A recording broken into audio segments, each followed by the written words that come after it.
I learned about copper sulfate here the other day. Okay. You know, copper sulfate controls algae and, you know, tree growth, root growth in your septic systems. But I guess it's good for foliar crop application. It controls the growth of algae, but it's also good because it changes the water. I'm not sure what level in the water or what, you know, nutrient it changes, but algae doesn't grow, but in crop, they like it. Interesting. So it's the copper sulfate, you know. Yeah. So, but that's something, a very tiny amount makes a big difference. Exactly. Yeah.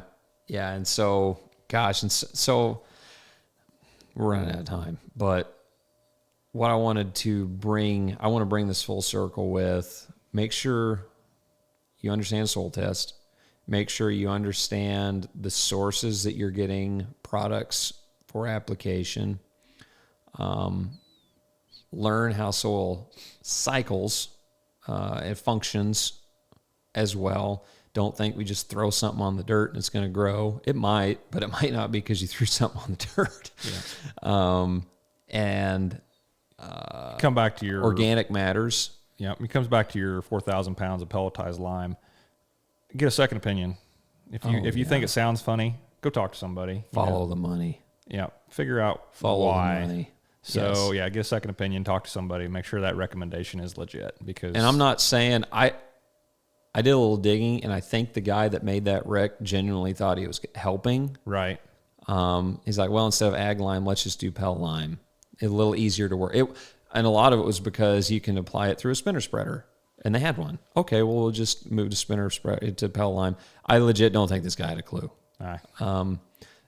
You know, I don't think he had ill intentions, but you know, like I said, don't let someone else's recommendation be the final say on your operation, your food plots, whatever it might be. Yeah. You know, get a second opinion, get a third opinion. Yep. And if it sounds funny to you, talk to somebody else. If it's a sales pitch, yeah, I don't know, that makes me really scratch my head. Yeah. I tend to, as a farmer, buy something from someone who teaches me something. Yeah. You know, because they generally have experience in the field with it. And if someone has not used their own product, I don't buy it. That's where I come from. Selling the products we do, I have to know how this product works for me before I can sell it. Yes. That's just something I like to do. And the sales pitches makes me uncomfortable because if I don't know how it's going to work, I can't just say, yeah, this is a miracle treatment, go for it, because I just can't do that. Yeah. So, yeah. And that's a good point. The miracle. I've heard people say that if you put this on, it's going to change. It's just going to do amazing, amazing things. Yeah. Dude, and it might somewhere, someday, maybe in a very specific application, but it's very uncommon for you to apply something and it just, you drive by a week, a month later, and you just blows your mind. The Garden of Eden out there. Yeah. I had one guy try to sell me a product. It was a humic. It was a low-grade humic. I didn't know it at the time. We applied this on this farm, and man, it turned the soil back to the Garden of Eden. Okay, well, that's cool. I'd sure like to have that. Some people will buy that. Yeah. You know, and know your source. Same with humics. Know your source of humic. Make sure that the product is quality.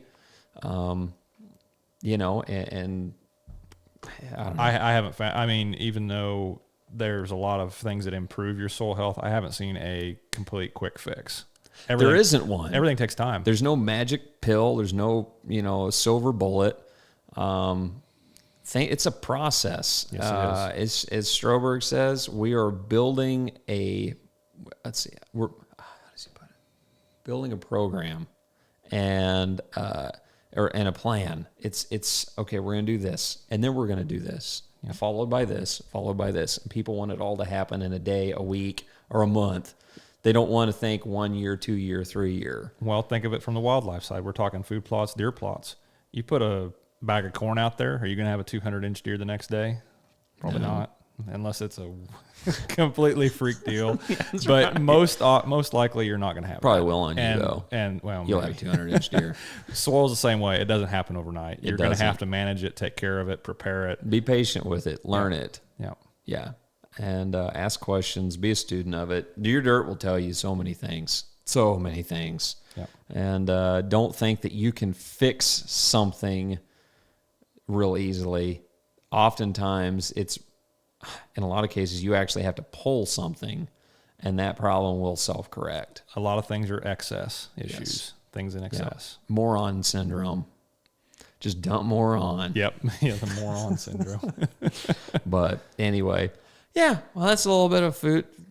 I don't know. That's things I have learned over the past couple of years. Maybe it'll help somebody. Maybe it won't. I got people good information. fuming mad, but it's a review. We got fall food plots coming up right now for the guys that are deer hunters. Yep. But yeah, Pretty good tell info. that, and all us farmers are just exhausted. We're wore out. We're on the tail end. We got Everything's harvest coming on. limping into the finish line. That's what it is. That's what it is. We all start off just. I saw the meme where it was the captain walking down the stairs, and it's Pirates of the Caribbean, and there's cannonballs and everything's exploding around him. It's walking Just into keeps this on walking straight. into this year with confidence, Yeah. and then the next one it's a guy like pulling himself onto a beach, like barely any clothes hanging on to him, Gosh, sunburned. I feel that too much. I know. Just make it home. Yeah. But anyway, cool. Yeah. If you want to learn more about if you want to learn a lot more about soil and plants and functions, we have other guests on the podcast that are, man, I'm not. No, I'm not saying that no. Thanks for that. They're much more that Joe and I well-educated. have both Yes. learned from. The podcast with Merv. If you're very interested in what we're talking about, listen to Merv. Yeah. He's and then Ben. There's a lot you can learn from these podcasts. They dive a lot deeper than They even, do. even we do. And We just everyone's touch the got a surface. specialty. Everyone's got something they're good Yep, at. correct. And and it's a good time. It's a good time. But yeah, check out YouTube, Instagram. We're on social media platforms, Way to Farm and Singular Agronomics. So yeah. Appreciate you guys, and good luck this season. Harvest or deer hunting. Yep. Good luck, everybody. All right. See y'all later. Dude, when I said 6